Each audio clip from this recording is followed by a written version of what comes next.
This protein powder was made out of thin air, as well as this chicken breast. Sounds too good to be true? Yes, it does. So let's explore it with a bit of caution. Apparently, making food out of thin air is a fairly dated concept from the 1960s, when NASA was researching how to keep their astronauts alive on long space missions. But the whole research then gathered dust because nobody was really flying much far. 20 years ago though, it got picked up again by some clever minds in Finland. And in 2017, the company Solar Foods was founded. And another company called Airprotein was founded in 2019, this time in California. Now, both companies convert air into protein and implement very similar processes, but have a completely different philosophy when it comes to attacking the market. On one hand, we have Solar Foods, which makes a protein powder called Solein. This powder, as you can see, is yellowish, which at first glance doesn't make any sense. It's literally made from air after all, and air doesn't have any color. But rest assured, it all has a logical explanation, which we'll get back to later. So this Solein is supposed to be 65% protein, 5% fatty acids, 15% dietary fibers, and minerals. I was watching some high-end chefs in Singapore trying it out for the first time, and they all concluded that pure Solein has sort of a nutty, creamy, fatty flavor. On the grand scale of flavors though, it's supposed to be sort of neutral, because Solar Foods doesn't want it to be the main ingredient of the dish. Instead, they wanna enter all dishes in a very humble fashion, just like you would add a pinch of salt to make your soup taste better. According to Solar Foods, the main opportunity for Solein lies in cooperation with other food companies, which would add the powder to their products, making them more nutritious. On the other hand, we have Airprotein with its air meat.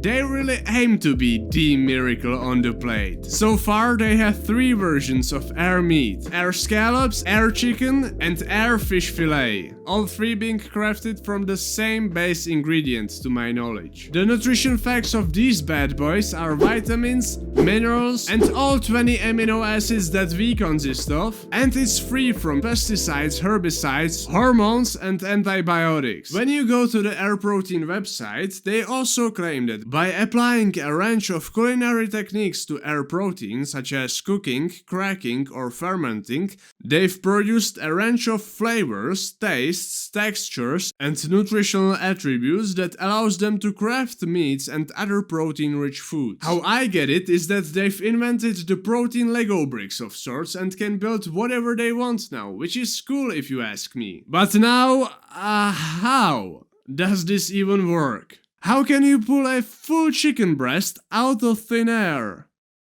So as NASA was flying to space, a few missions into the program, on a nice sunny night, their ship got invaded by aliens. They were friendly though, and after a brief chat, the aliens gave the astronauts this special high-tech glove. When you put this glove on and really concentrate on a specific piece of meat, the chicken breast...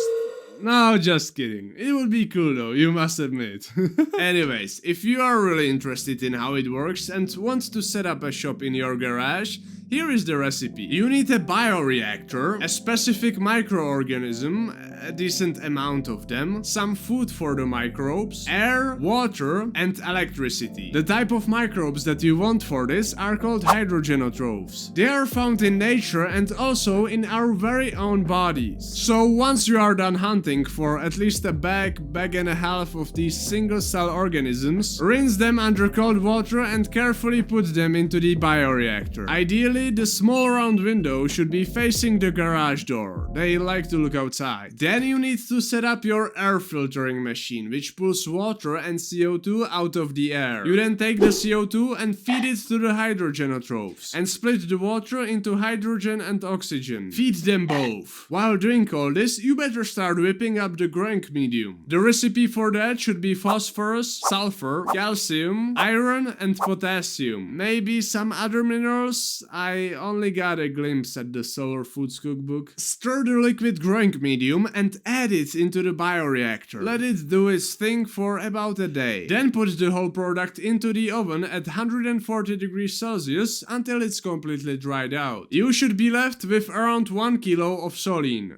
The powder will have this distinct yellowish color which comes from beta-carotenes made by the hydrogenotrophs. At least that would be the logical conclusion. But not all hydrogenotrophs produce beta-carotene. And this brings me to my main concern about these companies. I don't know what microorganism they are using, and I feel like they don't share enough information. In fact, I was watching hours of videos made by the Solar Foods team or featuring the company, and all that I learned about the organism is that their chief technology officer went on a stroll in some Finlandian forest, found a random pond, took out his jar and sampled the mud. Then took the samples back to the lab and isolated the microbe out of the mud. And nowhere, absolutely nowhere, have I heard about allergies considering this food. I don't feel like this is the right attitude towards feeding humanity. But then again, I may be just freaking here out over nothing. After all, Solar Foods was granted permission to sell soline to consumers in Singapore, and is doing pretty well in the current Space Food Challenge by NASA and the Canadian Space Agency. Which certainly means something, because these agencies tend to have some clever employees who hopefully aren't famous that easily. In all honesty though, I would love to try.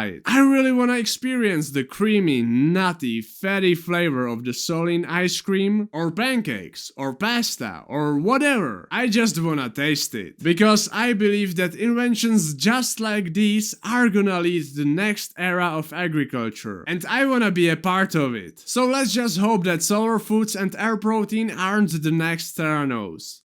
Thanks for watching.